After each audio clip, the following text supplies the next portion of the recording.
حضرت عیسیٰ علیہ السلام جو تھے، اللہ تبارک و تعالیٰ نے ان کو پیدا فرمایا بغیر باپ کے، وہ مریم کے بیٹے تھے۔ تو عیسیٰ علیہ السلام جب پیدا ہوئے تو عیسائیوں نے اللہ پر الزام لگایا اور کہا کہ عیسیٰ علیہ السلام اللہ کے بیٹے ہیں کیونکہ وہ بغیر باپ کے پیدا ہوئے، ان کا باپ اللہ ہے۔ تو اللہ تبارک و تعالیٰ نے فرمایا کہ میں نے آدم علیہ السلام کو بغیر ماں باپ کے پیدا کیا ہے، ان کو جب خدائی میں شریک نہیں، وہ خدائی میں شریک نہیں ہو سکتے تو عیسیٰ علیہ السلام کیسے میری خدائی میں شریک ہو سکتے ہیں؟ اور اللہ تعالیٰ نے کہہ دیا میرے کوئی بیٹا نہیں، میرے کوئی بیوی نہیں، میرے کوئی بچہ نہیں، میں اکیلا ہوں، وحدہ لا شریک ہوں، میرے تو کوئی بیوی بچے نہیں، میں سدا سے ہوں، سدا رہوں گا، نہ میرے کوئی ماں باپ ہے، نہ میں پیدا ہوا کسی سے، نہ مجھ سے کوئی پیدا ہوا، میں تو یکتا ہوں، اکیلا ہوں۔ تو عیسائیوں نے اللہ تعالیٰ پر الزام لگایا، اسی طرح مکہ کے مشرکین نے اللہ پر الزام لگایا کہ یہ جو فرشتے ہیں یہ اللہ کی بیٹیاں ہیں۔ یہودیوں نے کہا کہ عزیر علیہ السلام جو اللہ کے پیغمبر ہیں یہ اللہ کے بیٹے ہیں، تو اللہ پر یہ الزام ہے۔ تو ہمیں اپنے اندر یہ بات بٹھانی ہے کہ اللہ تبارک و تعالیٰ کے کوئی اولاد نہیں، نہ کوئی اس کے بیوی ہے، نہ اس کے کوئی بچہ ہے، نہ اس کے کوئی ماں باپ ہے، نہ وہ پیدا ہوا ہے، وہ تو سدا سے ہے اور سدا رہے گا۔ 25 دسمبر میں عیسائی لوگ جو ہے بڑا دن مناتے ہیں عیسیٰ علیہ السلام کی پیدائش کے دن، اور اس میں جو ہے سارے ملک کے مسلمان شریک ہوتے ہیں۔ کتنا جوا، کتنی شراب، کتنا زنا ہوتا ہے اس میں، ہوٹلیں فل ہوتی ہیں، بازار میں بھیڑ اتنی کثرت سے، اور ہم ان کا جو ہے مشابہت کرتے ہیں، ان کی غلط باتوں میں ان کی جو ہے حوصلہ افزائی کرتے ہیں، تو ہم بھی گناہ میں شریک ہوں گے۔ اس لیے ہمیں اس طرح کی تقریبات سے دور رہنا چاہیے۔ ابھی اپریل آئے گا 1 تاریخ، اس میں جو ہے بہت سارے لوگ اپریل کے مہینے میں جھوٹ بولیں گے، پہلی تاریخ میں اخبار میں جھوٹ، نیوز میں جھوٹ، ہر جگہ جھوٹ ہی جھوٹ، اور اس کو اچھا سمجھا جائے گا۔ اسلام نے جھوٹ بولنا بالکل حرام قرار دیا ہے۔ کسی کے پیچھے ہنسی کرنا، مذاق کرنا، یہ تمام چیزیں قرآن اور حدیث سے ثابت نہیں ہیں اور منع کرتا ہے اسلام۔ تو اس طرح سے اللہ تبارک و تعالیٰ فرما رہا میرے کوئی اولاد نہیں، میں اکیلا ہوں، وحدہ لا شریک ہوں، میری مخلوق ہے ساری کائنات، لیکن میرے کوئی اولاد نہیں، نہ بیوی بچے میں، وَلَمْ يَكُنْ لَهُ كُفُوًا أَحَدٌ، میرا کوئی ساجی اور شریک کوئی نہیں ہے، میرا کوئی ثانی بھی نہیں ہے۔ اس کے بعد اللہ تبارک و تعالیٰ فرماتا ہے کہ تم نیکی کے کامل درجے کو ہرگز اس وقت تک نہیں پہنچ سکتے جب تک کہ تم اس مال میں سے نہ خرچ کرو جس سے تم محبت کرتے ہو۔ یہ قرآن کی جب آیت نازل ہوئی تو حضرت ابو طلحہ انصاری رضی اللہ تعالیٰ عنہ کا ایک باغ تھا جس میں ایک کنواں تھا، بیریہ باغ تھا، اور کنواں تھا جس کا پانی بہت میٹھا تھا۔ اللہ کی طرف سے جب یہ آیت نازل ہوئی تو وہ رسول اللہ صلی اللہ علیہ وسلم کی خدمت میں آئے اور عرض کیا یا رسول اللہ صلی اللہ علیہ وسلم، مجھے اس باغ سے بہت محبت ہے اور اس کا پانی جو کنویں کا بہت میٹھا ہے، اور یہ آیت نازل ہوئی ہے ابھی، تو میں اس پر عمل کرتے ہوئے اس باغ کو اللہ کے راستے میں خرچ کرنا چاہتا ہوں۔ اللہ کے رسول صلی اللہ علیہ وسلم بھی اس باغ میں کبھی کبھی گرمیوں کے زمانے میں جا کر آرام فرماتے تھے، اس کا پانی کنویں کا نوش فرماتے تھے، پیتے تھے۔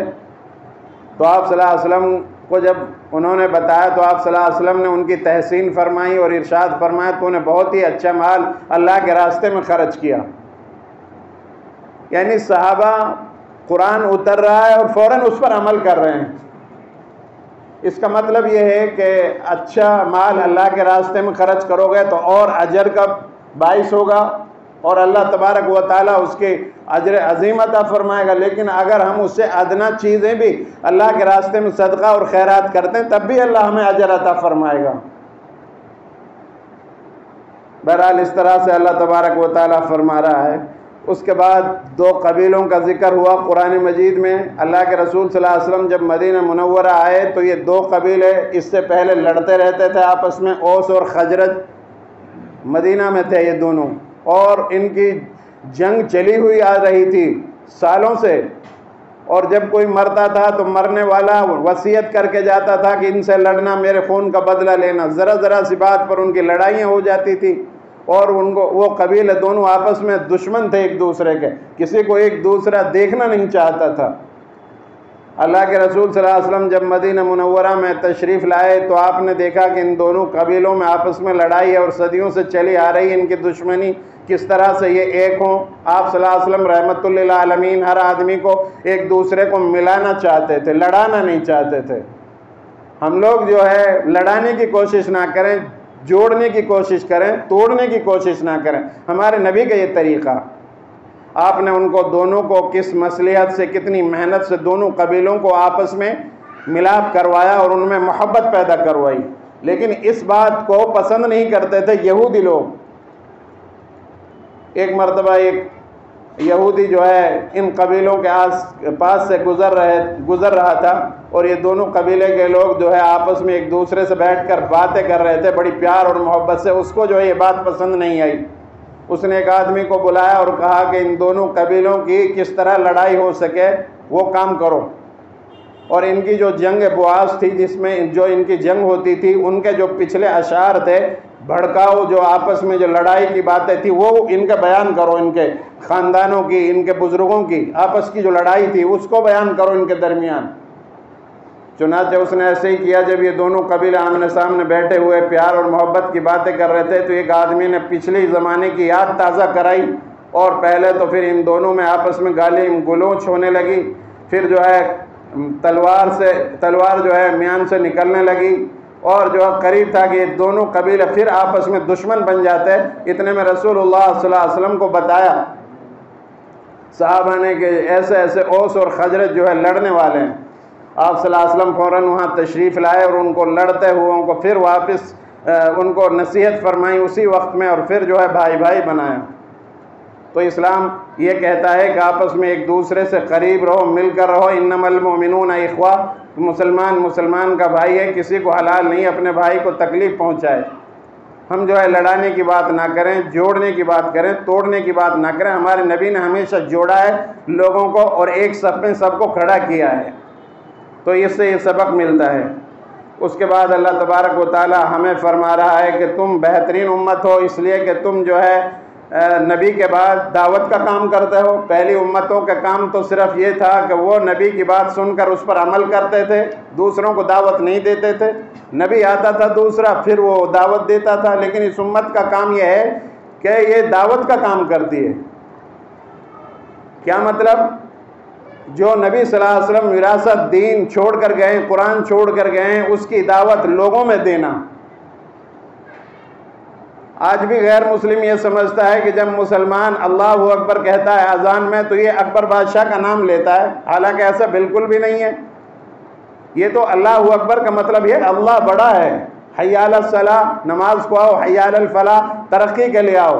اس کی وجہ یہی ہے جو غیر مسلم یہ سمجھتے ہیں کہ یہ اکبر بادشاہ کا نام لیتے ہیں، اس کا مطلب یہ ہے کہ ہم نے دین کا کام نہیں کیا اور چیزوں پر محنت کی. ہم نے شامی کباب پر محنت کی، بریانی قورمے بنائے. ہمارے مغل بادشاہوں نے اگر وہ محنت کرتے دین پر تو آج اس ملک کی حالت نہیں ہوتی. تو ہم بھی اگر دین کا کام نہیں کریں گے تو پھر اور ہمارے لیے آگے مصیبت بن جائے گی.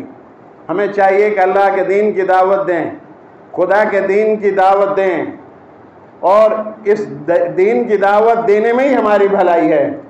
اور تبھی ہم بہترین امت قرار پائیں گے جب ہم اللہ کے دین کی دعوت دنیا میں عام کریں گے، لوگوں کو بتائیں گے کہ اللہ ایک ہے، محمد صلی اللہ علیہ وسلم اللہ کے رسول ہیں. اور صرف مسلمانوں کے رسول نہیں ہیں، غیر مسلموں کے لیے بھی ہیں، جنات کے لیے بھی ہیں، پرندوں کے لیے بھی ہیں، کائنات کے لیے ہیں. اور اللہ تبارک و تعالیٰ صرف مسلمانوں کا رب نہیں ہے، پوری انسانیت کا رب ہے، پوری کائنات کا رب ہے. ہمیں اللہ کا تعارف دنیا میں کرانا ہے. خدا کے دین کی محنت کرو اے اللہ کے بندو، اسی میں ہے تو عالم کی بھلائی ہے آرزو مندو. تو ہمیں اللہ کے دین کی دعوت اپنے پڑوس میں، ہمارے گھر میں کوئی نماز نہیں پڑھ رہا اس کو نماز پڑھنے کی دعوت دینی ہے. ہمارے ملک کے جو برادران وطن ہیں ان کو دعوت دینی ہے. ہمارے پاس بہت موقع تھا لیکن ہم نے وہ گنوا دیا. اب بھی کوئی زیادہ دیر نہیں ہوئی ہے. اگر اب بھی ہم سمجھ جائیں اور اللہ کے دین کی دعوت کو اخلاص کے ساتھ اخلاق کے ساتھ دنیا میں عام کریں تو انشاءاللہ حالات بہتر ہو جائیں گے. اسلام لڑائی جھگڑے کا مذہب نہیں ہے بالکل بھی. اسلام امن اور شانتی کا درس دیتا ہے. اس کے بعد اللہ تبارک و تعالیٰ اتحاد اور اتفاق کی طرف دعوت دے رہا ہے کہ آپس میں محبت سے رہو, ایک ہو جائیں تو بن سکتے ہیں خورشید و مبین, ورنہ ان بکھرے ہوئے تاروں سے کیا کام بنے. کہیں فرقہ بندی, کہیں ذاتیں ہیں کہ اپن اپنے کی دنیا میں یہی باتیں ہیں. حرم پاک بھی ایک, اللہ بھی ایک, قرآن بھی ایک, کیا اچھا ہوتا جو ہوتے مسلمان بھی ایک. آج ہمارے اندر کتنے فرقے بنے ہوئے ہیں, 73 فرقے اور بھی زیادہ بن چکے ہیں. ہم سب کلمہ والے ہیں, لا الہ الا اللہ محمد الرسول اللہ ہم نے پڑھا ہے. ہمیں اللہ کے دین کو مضبوط اپنی زندگیوں میں لانا چاہیے اور جو ہے تفرقہ فرقہ بازیوں سے بچنا چاہیے. اسلام تفرقہ کا مذہب نہیں ہے. تو اس طرح سے اللہ تبارک و تعالیٰ فرما رہا. اور پھر جنگ بدر کا واقعہ بیان ہوا بہت تفصیل سے. جنگ بدر میں مسلمان بہت کمزور تھے. ابھی تو مکہ سے مدینہ جا کر کے نہیں قیام کیا تھا اور کچھ دن بھی نہیں گزرے تھے, تھوڑے ہی دن گزرے تھے کہ مشرکین مکہ نے ان کو ختم کرنے کی, نیست و نابود کرنے کی پوری ارادہ کر لیا تھا. اور آپ صلی اللہ علیہ وسلم اور صحابہ میں اتنی طاقت نہیں تھی اور ان کے پاس ہتھیار بھی نہیں تھے. ان کے پاس نہ اونٹ تھے, نہ ان کے پاس تیر, نہ تلوار. لیکن اللہ تبارک و تعالیٰ کا حکم تھا. 150 کلومیٹر گرمی کے زمانے میں اور جو ہے رمضان کا مہینہ تھا. آپ صلی اللہ علیہ وسلم اپنے صحابہ کو لے کر کے بدر کے میدان چل دیے. ایک ایک اونٹ پہ کئی سوار باری باری ہوتے تھے. نہ تیر تھا نہ تلوار. 313 کل, اور ادھر وہ 1000 سے بھی زیادہ. آپ کو پتہ چلا کہ وہ ابو جہل پورا اپنا قافلہ لے کر آ رہے ہیں اور ناچنے گانے والی عورتوں کے ساتھ آ رہے ہیں اور ہنستے کھیلتے اور جو ہے بہت ہی ارادہ لے کر کے نہیں کہ آج ان مٹھی بھر مسلمانوں کو ہمیشہ کے لیے ختم کر دیں گے. اور جہاں مسلمان کھڑے ہوئے تھے وہ نیچی جگہ تھی, ادھر جہاں مشرکین مکہ کھڑے تھے وہ اونچی جگہ تھی اور ان کے پاس پانی کا ذخیرہ تھا. ادھر مسلمانوں کے پاس پانی بھی نہیں تھا. اور جب یہ لڑنے کے لیے کوشش کر رہے تھے تو اونٹوں کی اور گھوڑوں کی پیروں کی وجہ سے ریت بہت اڑ اڑ کر منہ میں جا رہا تھا. مسلمان پریشان تھے, بیمار بھی تھی. 313 میں, ادھر 1000 اور 1200 تھے. لیکن یہ حق پر تھے, اللہ کی مدد ان کے ساتھ تھی. اللہ کے رسول صلی اللہ علیہ وسلم دعا مانگ رہے تھے کہ اللہ اگر آج یہ 313 کام آ گئے تو تیرا کوئی قیامت تک نام لینے والا زمین پر باقی نہیں رہے گا. اے اللہ میرا کام یہ تھا تیرا حکم کو پورا کرنا, میں نے ان کو لا کر کے یہاں کھڑا کر دیا, مدد تیرے ذمہ ہے. اللہ تبارک و تعالیٰ نے پہلے مرحلے میں جو ہے 3000 فرشتے بھیجے آسمان سے, پھر اور 2000 اور بھیجے, 5000 فرشتوں کی مدد بھیجی. اور اللہ کے رسول صلی اللہ علیہ وسلم جہاں جہاں بتایا تھا کہ یہاں ابو جہل مرے گا, یہاں عتبہ, یہاں شیبہ مرے گا, وہاں وہ لوگ مارے گئے. اور ابو جہل کے اندر بڑا گھمنڈ تھا, بڑا غرور تھا. 2 بچوں نے ان کو جو ہے جا کر کے نہیں ان کا کام ختم کر دیا. 2 بچے عبد الرحمن بن عوف کے دائیں بائیں کھڑے ہوئے تو انہوں نے پوچھا بچوں نے, چچا یہ بتاؤ ابو جہل کون ہے؟ انہوں نے کہا کہ تمہیں کیا مطلب ان سے؟ کہنے لگا وہ ہمارے نبی کا دشمن ہے, گالی دیتا ہے اور ہمیں ارادہ کیا ہے کہ اس کو خاتمہ کریں گے. ابو عبد الرحمن بن عوف سوچ رہے تھے کہ میں تو اکیلا ہوں, میرے دائیں بائیں کوئی نہیں ہے طاقتور آدمی, یہ بچے میری کیا مدد کریں گے. لیکن جب عبد الرحمن بن عوف کی نظر ابو جہل پر پڑی, ان بچوں کو بتایا کہ وہ ہے ابو جہل, تو بچے بھاگے دوڑے اور گھوڑے پر چڑھے ہوئے وہ ابو جہل کو پروار کیا تلوار سے. ایک بچے نے, دوسرے نے گردن پر مارا اور بچوں نے ان کو زمین پر گرا دیا. پھر عبداللہ ابن مسعود رضی اللہ تعالیٰ عنہ نے زخمی کو پڑے ہوئے کو اس کی گردن کاٹنے لگے. ابو جہل کہنے لگا او بکریوں کا چرانے والا عبداللہ ابن مسعود, تو آج میری گردن کاٹ رہا ہے, ایسا کرنا تھوڑا نیچی جگہ سے کاٹنا تاکہ مردوں میں پڑا ہوا میری گردن اونچی لگے. مرنے کے بعد بھی ان کا یہ تصور اور گھمنڈ اور غرور تھا. اللہ نے ان کا غرور خاک میں ملا دیا. پتہ یہ چلتا ہے کہ اللہ سب سے بڑا ہے, نہ تعداد پر مدد آئے گی, نہ تیر و تلوار سے کامیابی ملے گی, مدد اللہ کے حکموں پر ملے گی. وہ ہمیشہ کے لیے ناکام ہوئے اور اللہ نے عزت جو ہے مسلمانوں کو عطا فرمائیں۔ اللہ تبارک و تعالیٰ آگے فرماتا ہے نہ گھبراؤ نہ غم کرو نہ رنجیدہ ہو، غالب تم رہو گے اگر تم مومن ہو۔ تہینوا ولا تحزنوا وانتم الاعلون ان کنتم مؤمنین، غالب تو تم رہو گے اگر تم مومن ہو۔ اس کے بعد اللہ تبارک و تعالیٰ فرما رہے ہیں کہ محمد صلی اللہ علیہ وسلم آپ بھی صرف رسول ہیں، خدا نہیں ہے، موت آپ کو بھی آنی ہے۔ اگر کوئی بھی آدمی ایسا نہیں ہے، کوئی بھی کائنات میں جس کو جان دی وہ مرے گا نہیں، ایسا نہیں ہے، بلکہ سب کو موت آنی ہے۔ یہ سارا مجمع مرے گا، مجھے بھی مرنا ہے۔ آپ صلی اللہ علیہ وسلم کو بھی موت سے سابقہ پڑا، اور فرمایا آپ صلی اللہ علیہ وسلم کو اللہ نے کہ اگر کوئی آدمی بہت محفوظ قلعوں کے اندر بیٹھ جائے وہاں بھی اس کو موت نہیں چھوڑے گی، جب اس کی موت آ جائے گی اس کے اوپر موت آ کے رہے گی، کوئی روک نہیں سکتا۔ تو ہمیں موت کی تیاری کرنی چاہیے۔ اللہ تبارک و تعالیٰ آگے فرما رہا ہے میں لوگوں کے درمیان زمانے کو بدلتا رہتا ہوں، الٹ پھیر کرتا رہتا ہوں۔ کبھی دن بڑے ہوتے ہیں تو کبھی رات بڑی ہوتی ہے، کبھی دن چھوٹے ہوتے ہیں رات بڑی ہوتی ہے۔ یوں کہ ہم زمانے کو کتنے لوگوں کے درمیان بدل چکے ہیں، نمرود اور شداد اور فرعون اور قارون اور حامان، یہ سب لوگ جو ہے دنیا میں آئے تھے، سب ختم ہو گئے۔ اسی طرح لوگوں کی حکومتیں بدلتی رہتی ہیں، حالات بدلتے رہتے ہیں۔ اللہ تعالیٰ فرما رہے کہ ہم لوگوں کے درمیان زمانے کو الٹ پھیر کرتے رہتے ہیں، بدلتے رہتے ہیں۔ وَتِلْكَ الْأَيَّامُ نُدَاوِلُهَا بَيْنَ النَّاسِ، میں لوگوں کے درمیان زمانے کو بدلتا رہتا ہوں، ایک جیسا زمانہ نہیں رہتا۔ اس لیے حالات کو دیکھتے ہوئے انسان کو کام کرنا چاہیے اور عمل صالح کرنا چاہیے۔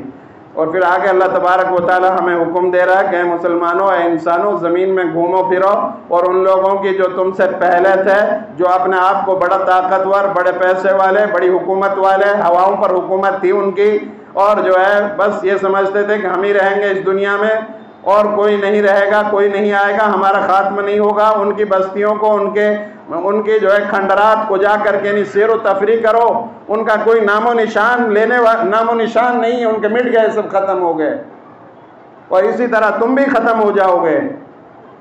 تو ہمیں بھی اس دنیا کے اندر ہمیشہ نہیں رہنا۔ اس کے بعد بیویوں کی تعداد اربوں کے اندر جو ہے نہیں تھی، جو آدمی جتنی بیوی چاہتا تھا وہ رکھ سکتا تھا، یہ اربوں کے اندر رواج تھا۔ اسلام نے آ کر کے بیویوں کی تعداد بیان فرمائی کہ 4 سے زیادہ کوئی آدمی بیوی نہیں رکھ سکتا، اور 4 جائز ہیں لیکن ضروری نہیں ہے۔ جو آدمی طاقت میں جسمانی اعتبار سے بھی طاقتور ہو اور اس کے گھر وہ جو ہے اتنا خرچہ بھی برداشت کر سکتا ہو اور وہ انصاف بھی کر سکتا ہو اور اس کو ضرورت ہو، تب وہ 2 3 4 تک رکھ سکتا ہے، لیکن بہتر پھر بھی ایک ہی بیوی کو رکھنا ہے اور اس کے ساتھ انصاف کرنا ہے، اس کے جو ہے ناانصافی اس کے ساتھ نہیں کرنی ہے۔ عورتوں کے حقوق بیان ہوئے، اور جو ہے پھر وراثت کے حقوق بیان ہوئے کہ اگر کوئی آدمی مر رہا ہے تو اس کی وراثت میں جو سامان ہے، حتیٰ کہ اگر 1 کلو آٹا بھی ہے تو اس میں سے بھی وراثت تقسیم ہوگی۔ عربوں کے اندر رواج تھا کہ بچیوں کو وراثت میں حق نہیں دیا جاتا تھا، اسلام نے بچیوں کو، عورتوں کو وراثت میں حقدار بنایا۔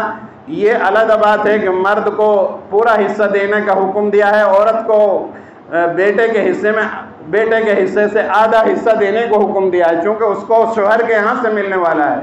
اور عورتوں کے ساتھ انصاف کرنے کے بارے میں اللہ تبارک و تعالی حکم دے رہا ہے، اور پھر جن عورتوں سے نکاح کیا جا سکتا ہے ان کے بارے میں حکم دیا جا رہا ہے کہ ان عورتوں سے نکاح کرنا جائز ہے، جن عورتوں سے نکاح کرنا جائز نہیں ہے ان کے بارے میں قرآن مجید نے بتایا کہ ان عورتوں سے نکاح نہیں کیا جا سکتا۔ خصوصاً آخر میں یہ بتایا 2 بہنیں بیک وقت ایک آدمی کے نکاح میں نہیں رہ سکتی۔ سگی بہن اگر 2 کسی ایک آدمی کے نکاح میں تو یہ جائز نہیں، حرام ہے، بلکہ ہاں ایک کا انتقال ہو گیا تو دوسری سے نکاح کیا جا سکتا ہے، لیکن بیک وقت ایک آدمی کے 2 بیوی دونوں بہن نکاح میں نہیں رہ سکتی۔ اس طرح سے اللہ تبارک و تعالیٰ کے بے شمار احکامات بیان ہوئے، اور مختصر طور پر میں نے آپ حضرات کو بتایا۔ اللہ سے دعا ہے اللہ رب العالمین ہم سب کو عمل کرنے کی توفیق عطا فرمائیں۔ انہوں نے قرآن مجید بھی بہت اچھا پڑھا اور آپ حضرات بھی بہت اچھے سے سن رہے ہیں، موثر انداز میں قرآن پڑھا گیا۔ آپ حضرات کی یہ ولولہ دیکھ رہا ہوں، ہمت دیکھ رہا ہوں کہ آپ حضرات تراویح کے بعد، وطر کے بعد بھی بیٹھ کر قرآن کی باتیں سن رہے ہیں۔ اللہ کے رسول نے فرمایا تھا 2 چیزیں تمہارے درمیان چھوڑ کے جاتا ہوں، ایک قرآن اور ایک میری سنت ہے، اگر تم اس پر عمل کرو گے تو کبھی گمراہ نہیں ہوگے۔ آپ حضرات کا جو ہے شوق جو ہے اللہ کے یہاں بہت مقبول ہے، اور اللہ تبارک و تعالیٰ اسی پر مغفرت فرمائے گا۔ دعا ہے اللہ رب العالمین ہم سب کو عمل کی توفیق عطا فرمائے۔ وآخر دعوانا